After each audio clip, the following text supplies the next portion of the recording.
Struggling to get sleep if you have anxiety, depression, or PTSD can be incredibly lonely, but restful sleep is possible. Today in this video, I'm going to teach you 4 actionable strategies that you can take to help you get better sleep. Strategy number 1 is harnessing the power of the morning light.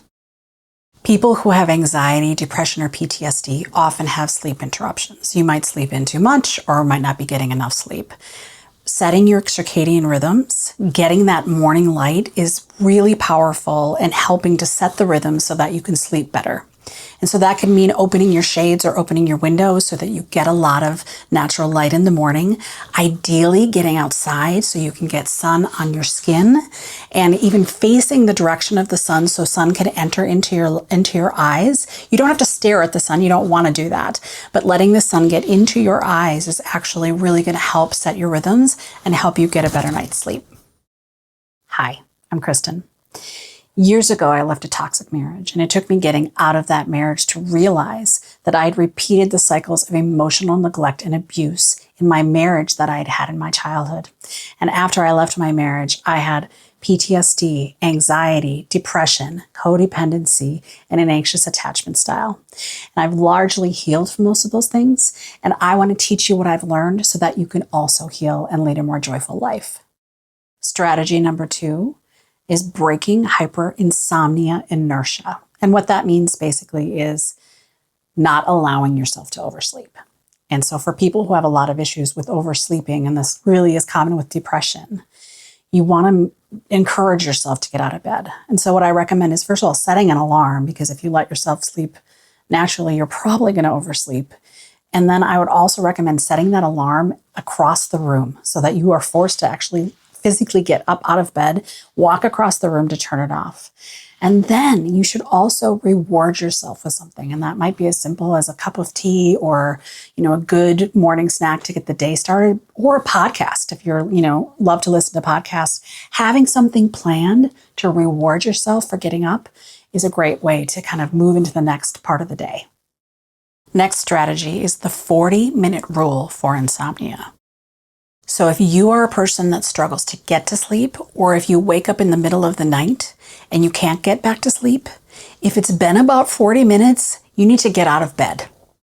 I know this sounds counterintuitive because you're trying to sleep and I'm telling you to get out of bed. And this is really important because it helps to kind of reset your clock and help you get more prepared for sleep. So what you want to do is get out of bed. Before you go to bed, actually plan ahead so that you're ready to do this, and plan a really simple activity to do. You want to get out of bed, sit in a room that's got lights on. It doesn't have to be brightly lit, but that has lights on, and do some sort of simple activity. It could be reading something that's not super stimulating, like a calm magazine, or a book is fine too. You just don't want to read anything like a horror novel or something like that. And then you want to do that activity for about 20 minutes. After that 20 minutes, you're going to turn off the lights and go back to bed and try again. In addition to kind of resetting your clock and helping you kind of start the sleep cycle over, it prevents you from making your bed into a place of frustration. And that can happen for people who have a lot of chronic insomnia. Your bed almost kind of turns into a torture chamber. I know that's how it felt for me when I wasn't getting any sleep. I started to resent going to bed. I started to not feel as if my bed was a safe place for rest, and you want to avoid that. I learned this technique from a therapist years ago when I was struggling with insomnia, and she told me about this, and I was really resistant to it. And when I would go to visit her, I saw her once a week for quite a while, and when I would go to visit with her, and I would tell her about my insomnia, she'd say, "Did you get out of bed?"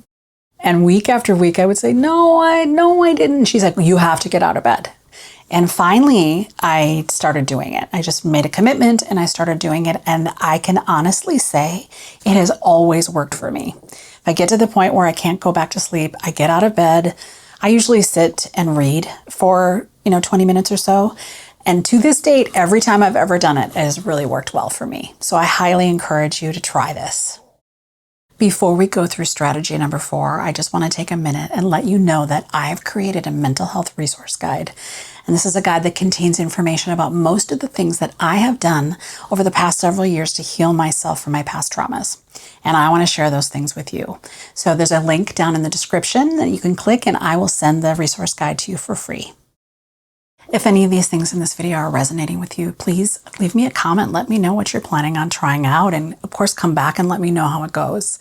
And also, if you would click the like button, that would really help other folks get to see this video. It means that more people will get to see it. Please share it. If you know someone that has insomnia right now and they're struggling, send this to them so they have some more information on how to help them. And then, of course, it would be amazing if you click the subscribe button. Thank you. Strategy number 4 is the worry window technique. So this strategy is making a specific time, set aside a specific time where you're going to sit down and write down any worries you have about the next day or the next coming days. And this will help you kind of put those worries to rest so that they're not going to come up and bother you in the middle of the night while you're trying to sleep. So write these things down. Recommended that you do it maybe even an hour or two before you go to bed, so that first of all, you'll enjoy the evening more because you've kind of put all of those things behind you. You know, you've written the list, you can rely on the list, you don't have to hold it in your mind. And then you'll have some space and time so that when you go to bed, you'll already be in a relaxed mental state. You can also do this worry window technique anytime through this guided meditation. And I've linked a video up here above where I will guide you through the technique. So why don't you go give it a try.